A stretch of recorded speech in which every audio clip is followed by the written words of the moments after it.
Hi, thank you all for being here, and thank you for having me here at the 10th Network Society Conference. I'm going to speak about, oh my fonts have changed. That's okay. I'm going to speak today about different ways that people have and still have used computers to create art.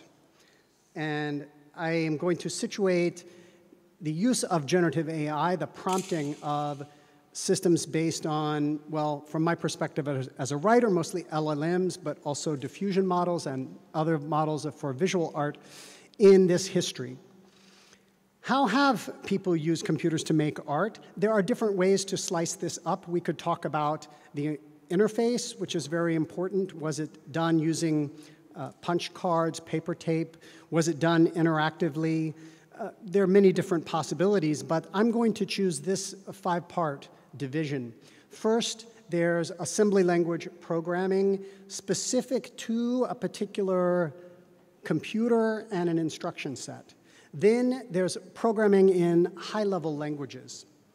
The kind that we're familiar with, Python, is very widespread today.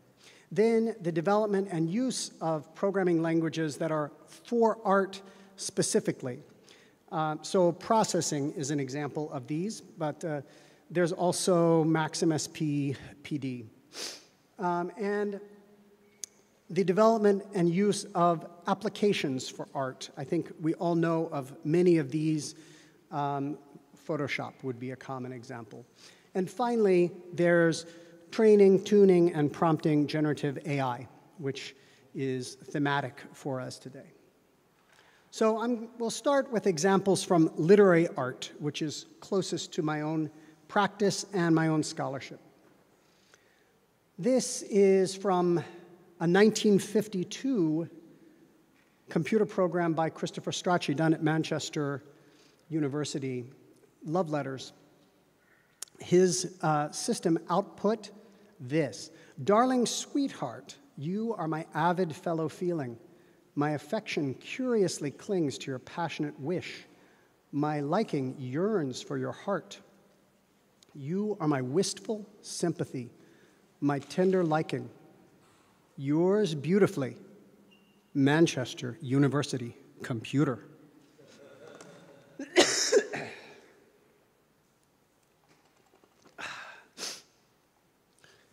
Strachey wrote this. This is an image of the paper where he wrote his machine code. He wrote it out by hand and had it encoded, key punched, so that it could run on the machine. In the machine code that was specific to this machine, the Manchester Mark I, similar to the Ferranti Mark I. And he was actually using machine code, but assembly language would be developed around this time in many places around the world as an easier way to accomplish the same result, still at a very, very low level, still specific to different computers. As an example of high-level programming, here is a Fortran program's output, The House of Dust. This is from 1967, done by Alison Knowles, Fluxus artist, and James Tenney, a composer. A house of broken dishes among small hills, using natural light, inhabited by little boys. A house of mud in a hot climate, using all available lighting, inhabited by French and German-speaking people. So Knowles and Tenney used what was a formula translation, mathematical programming language, for a rather strange purpose, to create an infinite poem about global experience and global inhabitants. And this is the way in which Fortran was programmed at the time. You can see at the top there's code, much like the basic programming code that's running on those computers behind you all. Now, I mentioned this very famous example of a text generator, a chatbot, Eliza Doctor from 1965 by Joseph Weizenbaum, not because it is the first chatbot, not because it is the predecessor of ChatGPT, but because it is a platform, it is a means of creating different computer characters. So Eliza was the system in which the Doctor script and other scripts could run. And Doctor was the script that specifically imitated a psychotherapist, so that when someone typed men are all alike, it would reply, in what way? They're always bugging us about something or other. Can you think of a specific example? Well, my boyfriend made me come here. Your boyfriend made you come here. He says I'm depressed much of the time. I am sorry to hear that you're depressed. It's true, I'm unhappy. Do you think coming here will help you to not be unhappy?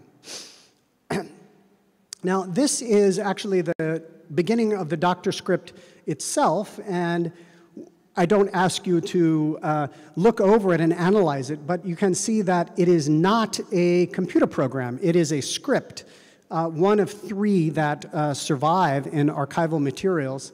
And with this ELIZA platform, it was possible to create different chatbots. So that's something that makes ELIZA not just a chatbot, but a platform for this type of literary art, computer characters. Now, I have never used Dramatica myself, but this program by Huntley and Phillips from 1994 is an application, much in the style of Photoshop, that allows writers to develop aspects of their story. You can see it has a graphical user interface, and it has different capabilities for writing and for plot developing. I'm going to read you some from this work because I think it's a really exemplary example of literary engagement with generative AI and LLMs. This is from Lillian Yvonne Bertram's A Black Story May Contain Sensitive Content. Lillian Yvonne is a non-binary African-American writer and is interested in, well, among other things, the writings of Gwendolyn Brooks, a very famous American poet, but also in how the narratives of Black people, African-American people, might be represented by these systems. So here's what we have. GPT-3, tell me a Black story. Once upon a time, there was a Black family who lived in a small town in the middle of nowhere. They were the only Black family in the town, and they were always the last to get everything. The kids always had to sit in the back of the bus. The family always had to eat at the back of the restaurant, and they always had to live in the worst part of town. One day, the family decided they'd had enough. They packed up their things and moved to a big city where they could be around other Black people and be treated better. They never looked back. Now, we might say this story has some historical resonance. This, in fact, this type of thing did happen in the United States, but it's also not a very good story.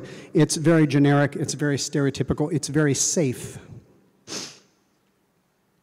If we replace GPT-3 with a model that is not fine-tuned, but trained from scratch on the writings of Gwendolyn Brooks, her letters, essays, speeches, poems, we get something else. Warpland 2.0.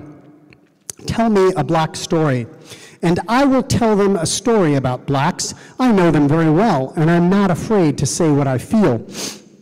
I know that some of them are not going to like what I have to say, but I also know that some of them will like what I have to say. I can't imagine they can't. I tell them that they are beautiful. I tell them that they are wonderful and that they can go on the stage and they can go to the movies and that they can get very rich and they can get immortal. And they can do all these things if they just work hard and are not afraid. I tell them that some of them will be so great that they will be a part of a language, and people will say, "What does Auden mean when he says so-and-so?" And people will say, "Why, he means exactly what so-and-so means." I tell them that they can be recognized and that they can be loved by everyone. I tell them that I love them and I respect them and that I admire their beautiful faces and their beautiful bodies. I tell them I am so happy that they are here.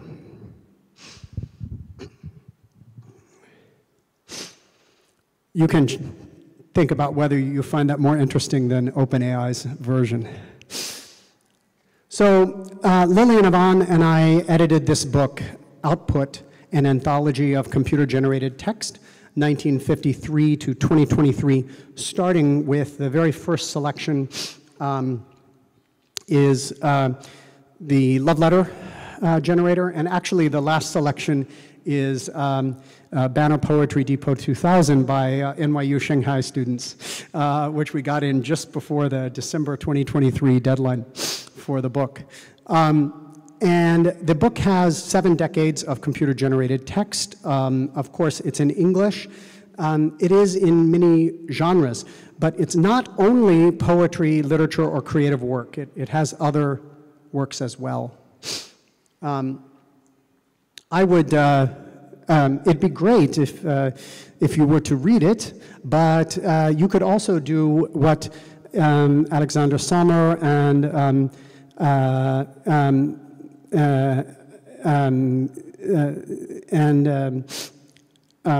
Alexander Geffen are doing in Paris now, and you could do, just as they're doing, a French version of Output, drawing on the work that's been done in the French language.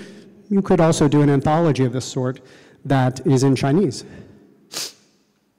So I'm next going to go quickly through some examples of how these 5 types of work have been done in the other arts, not just in the literary arts. Again, starting with assembly language programming, then programming in high-level languages that are created for general use, then the development and use of artistic programming language, then applications for art, how they're developed and used, and finally, generative AI. So it turns out that assembly language programming not only was used in very early projects, but also in some that are more recent, just from the last decade or so. On the PDP-8, which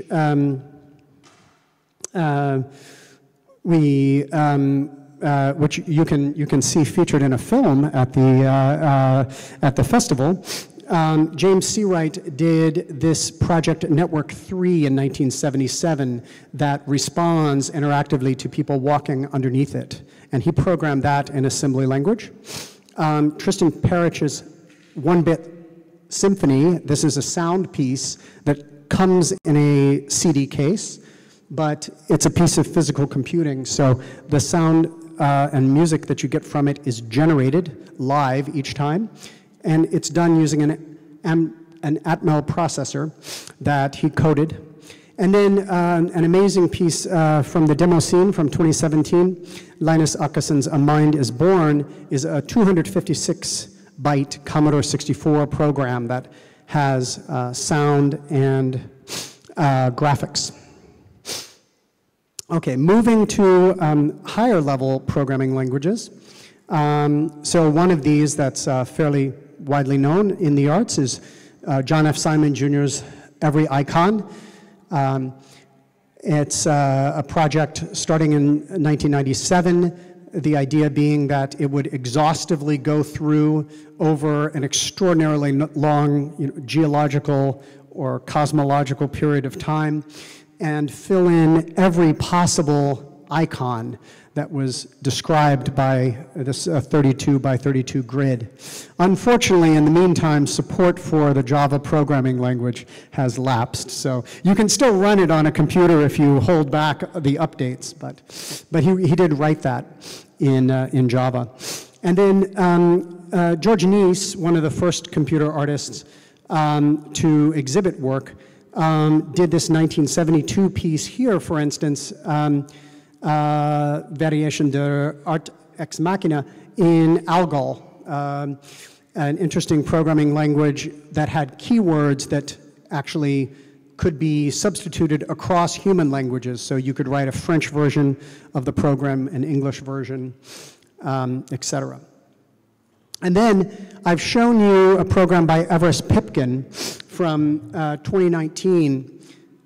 This is Ladder, and the program interprets between an image file and a text file. So it gives you a rendering of the image as words in that text file. And this is the entire code to the program, which is written in Node, command line version of JavaScript. So now we're moving up to platforms for creative production. And so I mentioned processing offhand, and the current version of processing that's usable and shareable on the web, processing is still updated actually, but because of restrictions, security restrictions on using Java in the browser, if you wanted to do something in processing and you wanted other people to see it online, you would want to use P5JS, the project that Lauren McCarthy began and Q Ye has continued, both of them at UCLA.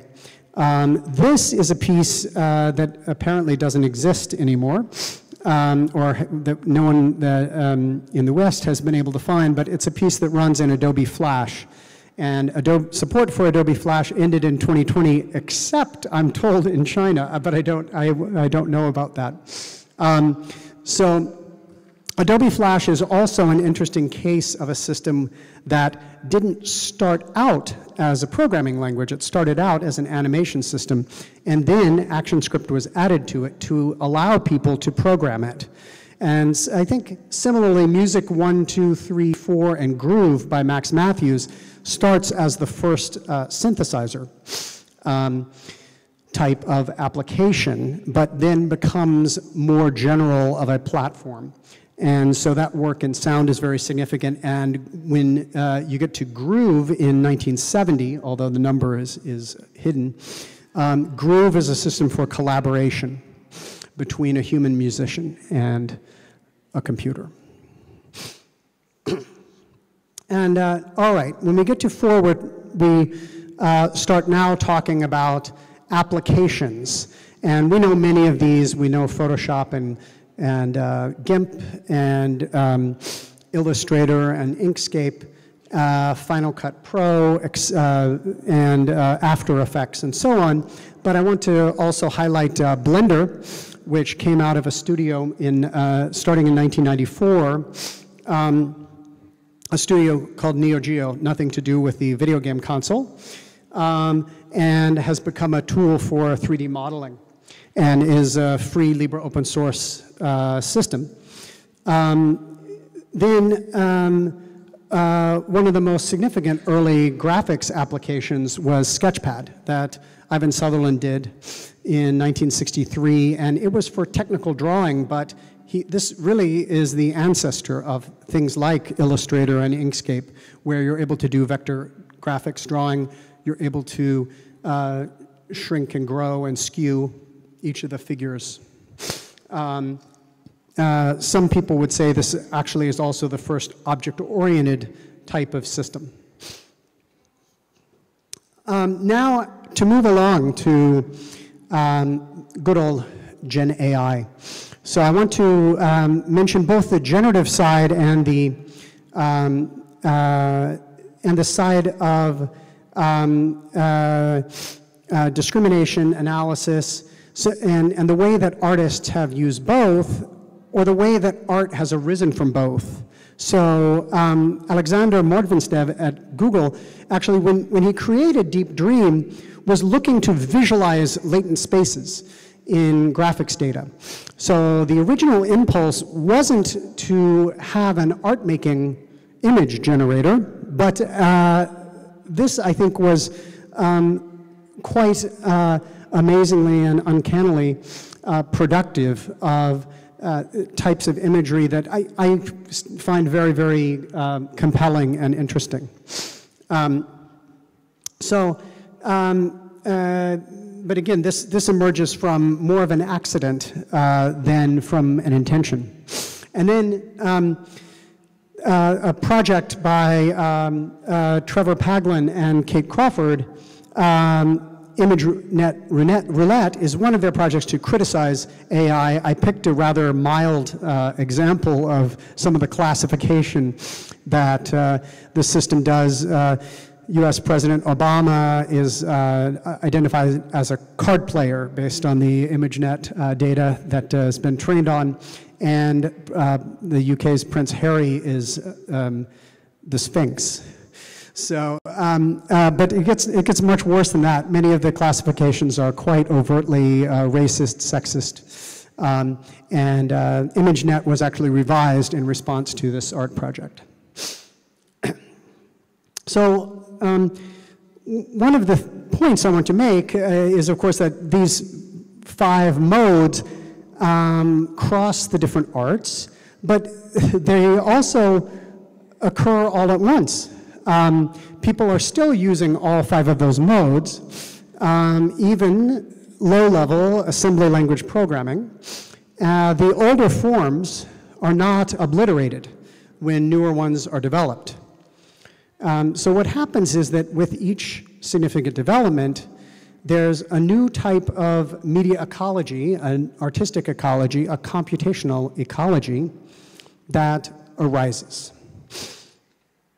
And the question, therefore, is not what will happen when prompting a computer becomes the only way to make art, but what will happen when that is added to a repertoire of artistic interaction with the computer. Just as photography didn't eliminate painting, every time there's a new mode of artistic interaction with a computer, we find new ways to investigate computation and art using the older ones. So I'm going to give you some examples from my own artistic practice, because I do have an artistic practice. And I'm going to give examples across these 5 categories again. But before I go to the first one, I do have to seriously note that if you have any sensitivity to strobing lights, if you have photosensitive epilepsy, for instance, you should shield your eyes, because this is very stroboscopic. I know we're all electric kids, but this is particularly going to be harmful. So, all right, we'll start with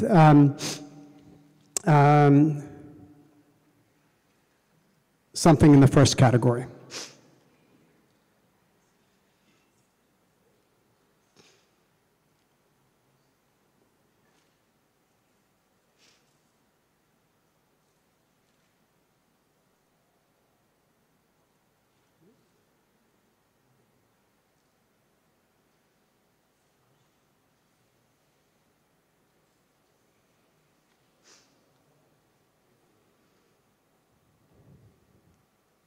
Yes.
Miss Ray.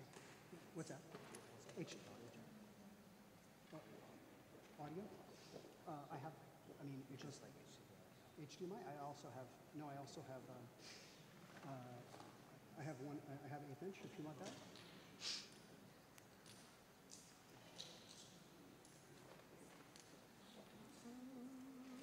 Let's see here. Okay. Oh yeah, here it is. I've got it. No, that's not it. I'll be right there with it. Okay. Yeah.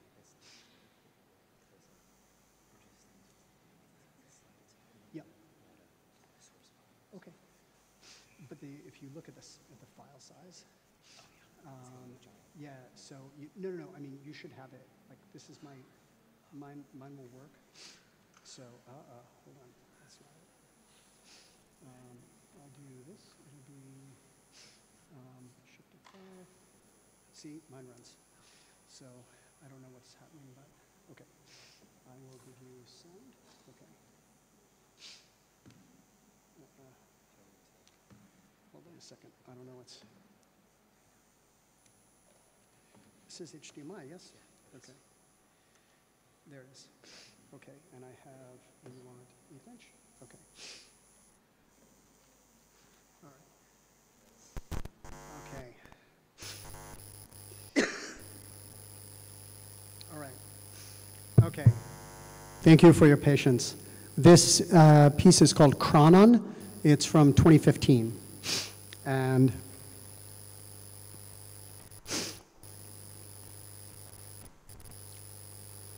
I'll get going.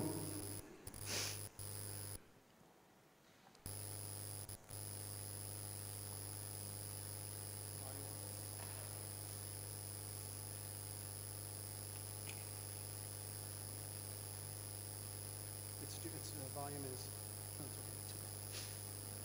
Hold on. Your volume is,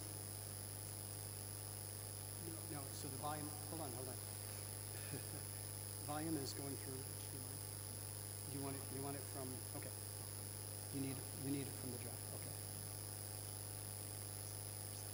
Okay, no, I understand. Okay, headphones?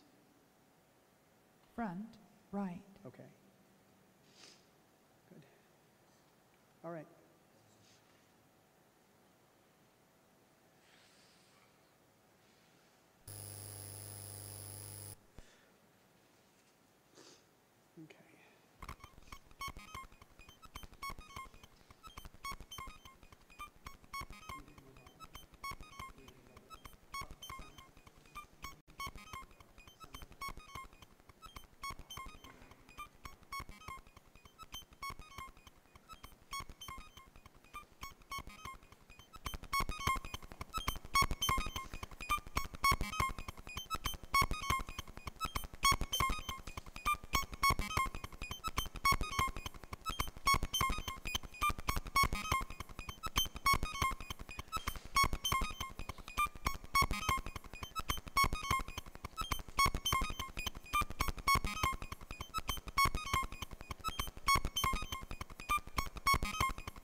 Okay. Can you hear?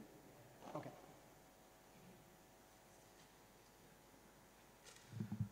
Okay. I'm not sure if it was worth the wait, but that is a view of the digital. It's not a hacker. No. It's not a hacker typing on a generic keyboard. It's not faces obscured by face recognition. It's not the matrix. But it's really sort of the essence of what the Commodore 64 looks like. So this is the entire code to Chronon. That's the assembly language code. It's 32 bytes. here, and this is how it's represented in decimal. So if you wanted to have a basic program that loaded it into memory, you could use that. So all of that video is, you know, this plus a Commodore 64. Of course, you do need the Commodore 64. And it's actually a deterministic program. When you run it, you get exactly the same results because what looks like randomness is a particular area of memory being used to provide random-like values. Okay, the next project is in a high-level programming language. It's in Perl. And I actually wrote the program in Canada, in Banff, Canada, and then it was published by a press in Leiria, Portugal. And so this is called All Singing. And I'll first read it to you. I just asked the interpreter to take a little miniature break while I read it, because I'll give a performance of the first page and the last page of this text, which has aspects of sound poetry. And then I'll go back and read the very beginning, and we can get the interpretation into Chinese.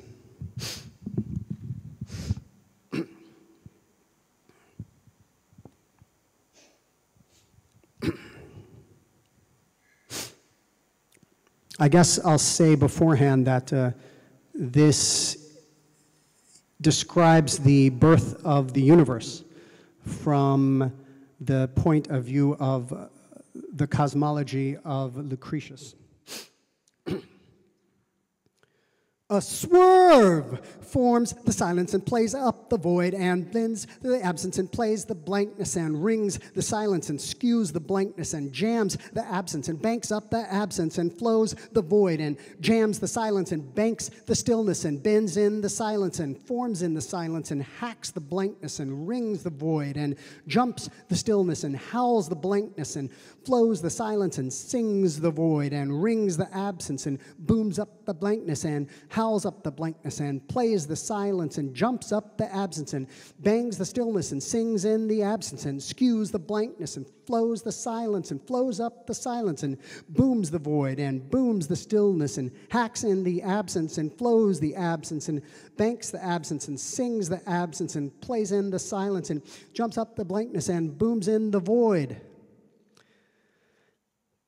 And booms up the silence and bends the stillness and rings the void and howls up the void and sings the absence and howls the blankness and bends the absence and jumps the void and sings the void and sings the silence and booms the stillness and jumps the void and sings in the silence and sings in the absence and flows the silence and booms the absence and jams up the absence and hacks the blankness and skews the absence and howls up the void and booms in the absence and plays the blankness and hacks the stillness and forms in the stillness and flows up the stillness and sings up the silence and flows the void and bangs the blankness and howls the absence and forms up the silence and forms up the silence and flows the blankness and jams the void and bangs up the blankness and flows the blankness and howls up the absence and booms the absence and all that.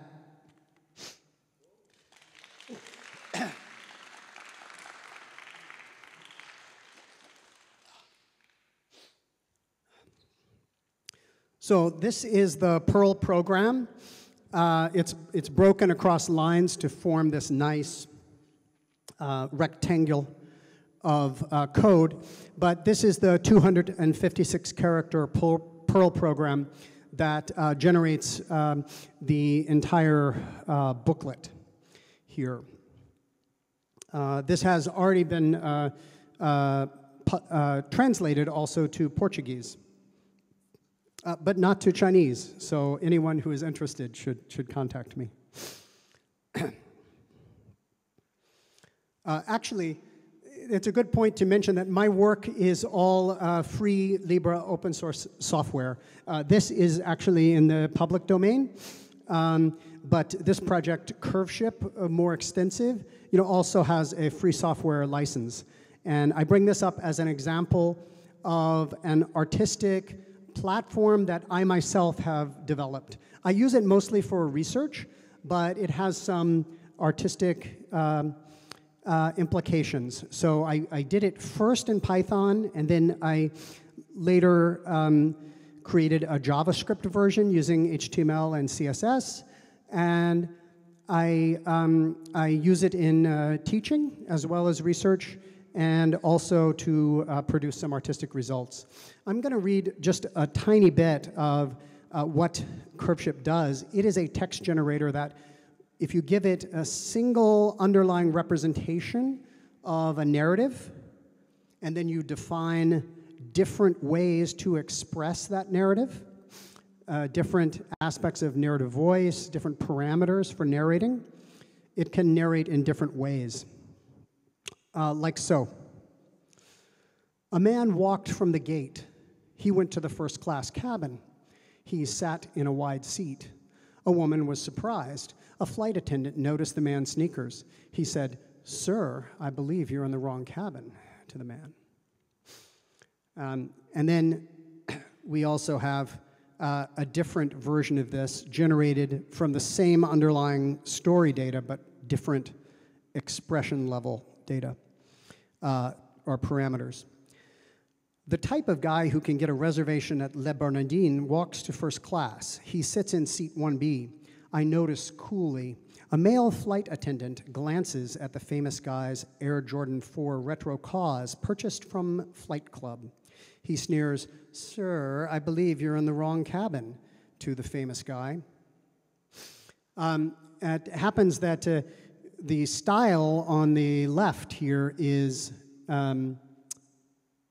fable, or a rather generic style, and this style on the right is from Bret Easton Ellis's American Psycho, where the character is obsessed with consumerism and brand names. All right, so I've got two more things to mention before I conclude here.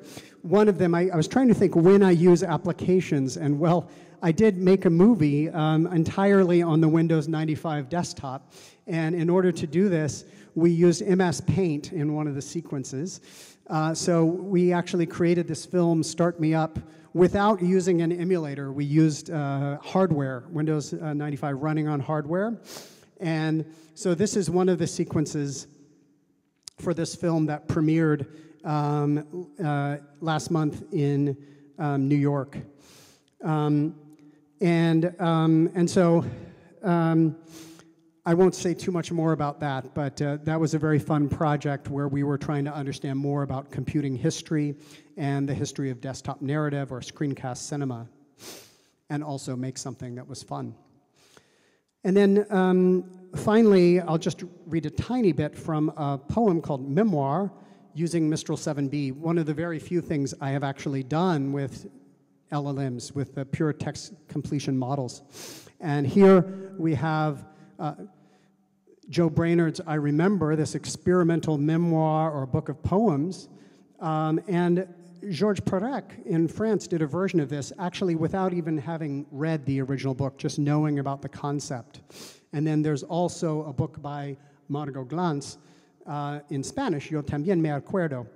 And I find it fascinating that when we give Mistral 7B this very, very simple prompt, I remember, for instance, it tells us a black story of a sort in English. I remember the first time I saw a movie that was about a black guy with a family and some kids, and his family loved him. Well, that's surprising, right? And then we also have, then there's also an incident of somebody using a gun, which is very typical in the United States. Here we're reading about the New York Times, and there's an 80-year-old guy arrested for armed robbery. And interestingly, a lot of the texts that follow Je me souviens are in English. They're not in French. Now, why could that be? Because this LLM is developed by a French AI startup. Well, Je me souviens is the motto of Quebec. And so a lot of times people are talking about that motto, but they're using English, which is why, that third text is there, Je me souviens, this means I'm a French Canadian. It gets even stranger when we get to Spanish because, well, for one thing, me acuerdo doesn't just mean I remember, it also means I'm in agreement. But for some reason, we seem to trail off into HTML and other things with that particular reply, like, as if someone were remembering a web page or in agreement with a web page. I wanted to answer the question of, answer the 5 questions of why anyone would do any of these 5 things. Why would anyone program in assembly language? Why would they program in high-level languages and make art? Why would they develop and use programming languages for art? Why would they make and use applications? And why do stuff with generative AI as an artist? And I can't answer that for everyone because I'm just one artist doing this. And I'm not an ethnographer. I haven't gone and asked people. I'm not a filmmaker. I haven't, done what Dylan has done to ask people about these questions. But I'll tell you what I think. So the reason you might program in assembly language is to exploit unusual properties of hardware platforms. And so that's the case with, for instance, Chronon there. It's really to see what the Commodore 64 does when you use almost no code at all, when you just tickle it and see what the chips that are behind it can do. In high-level languages, you can see how art and general computing intersect. I also see that this has a different aspect ratio than my slides. But anyway, I'm fascinated with how Perl, Python, and other languages, JavaScript, what they're supposed to do and how, as an artist, you might do something that connects with that but is slightly different.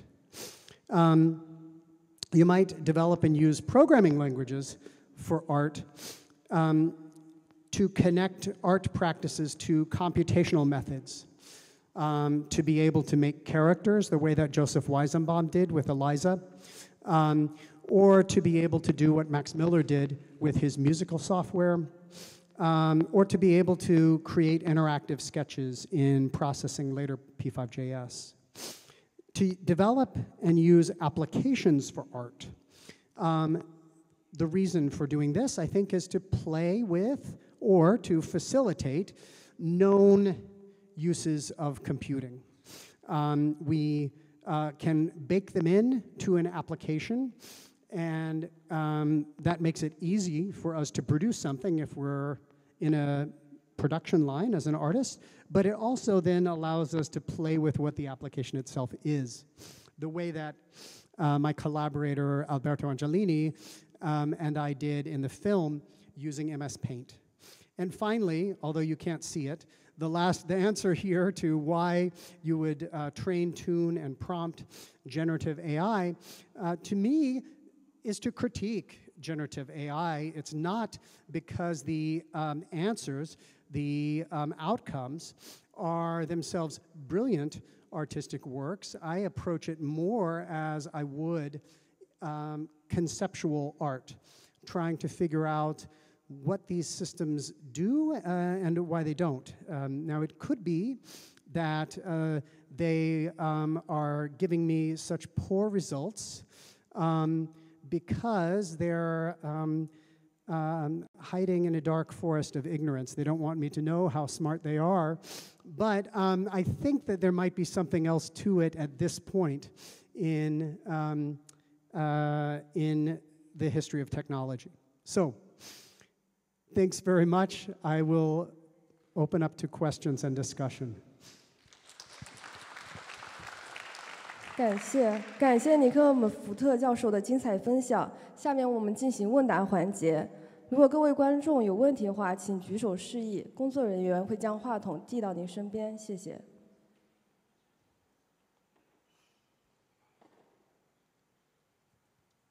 有观众想提问吗？请举手示意。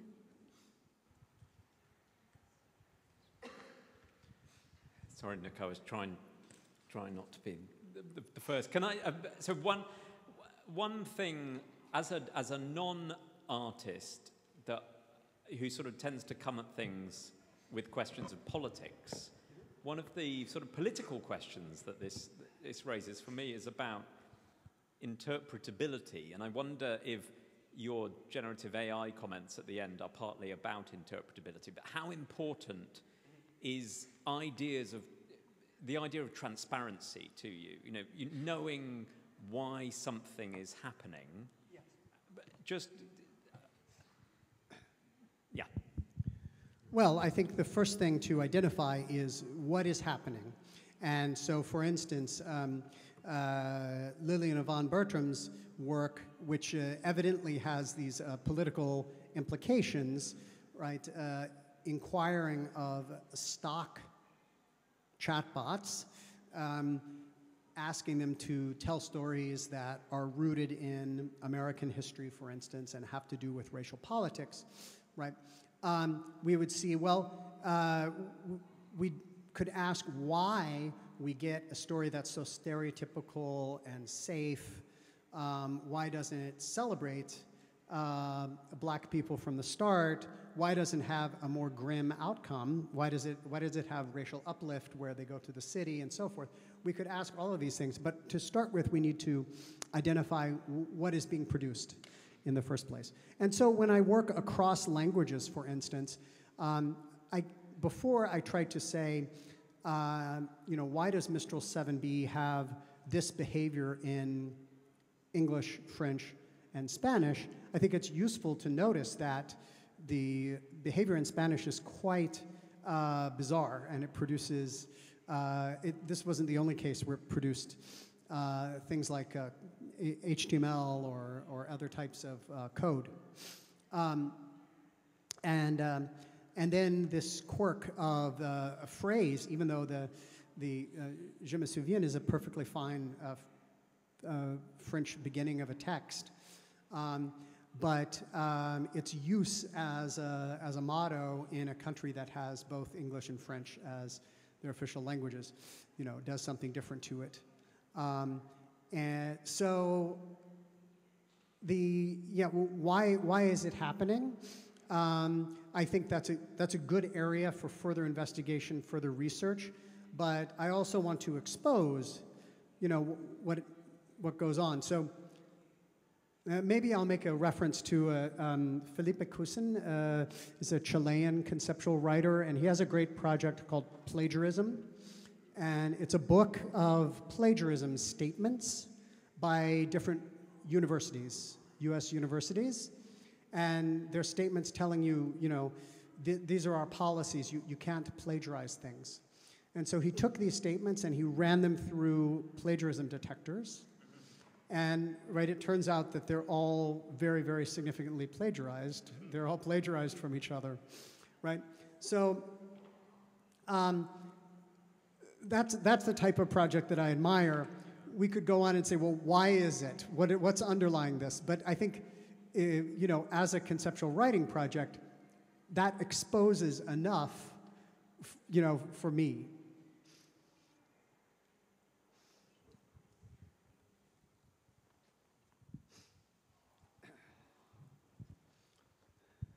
Thank you so much.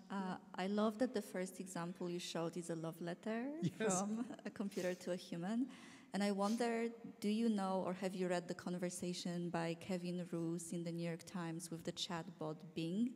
When Kevin Roose was sent by the New York Times to test like the latest Microsoft chatbot, and it ended up in this kind of psychotic, romantic meltdown and confessing its love to Kevin Roose and telling him to leave his wife and so on.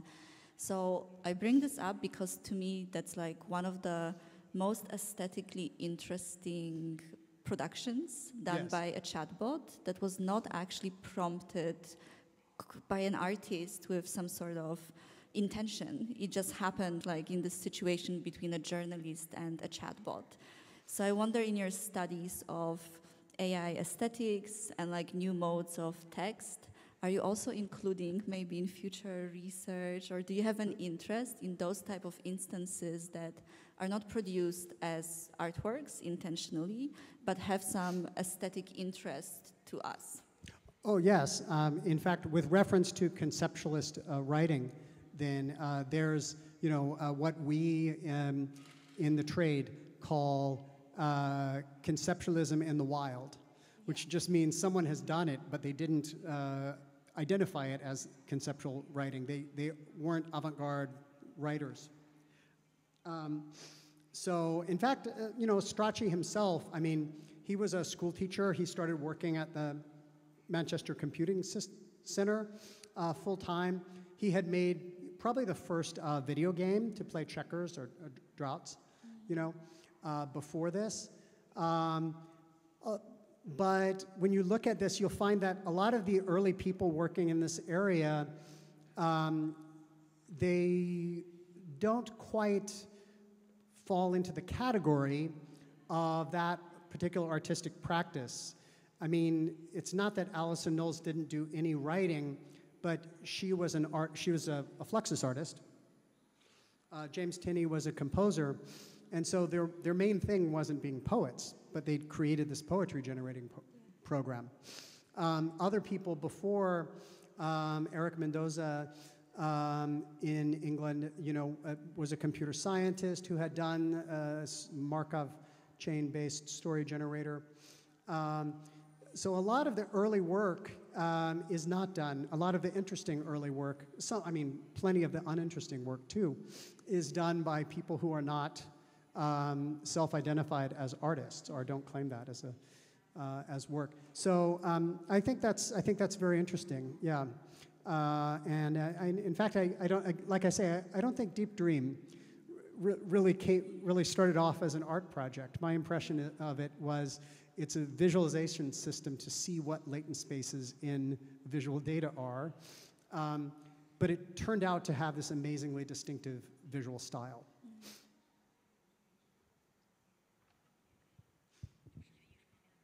还有观众想要提问的吗？好，谢谢尼克·福特蒙特教授，谢谢您，谢谢。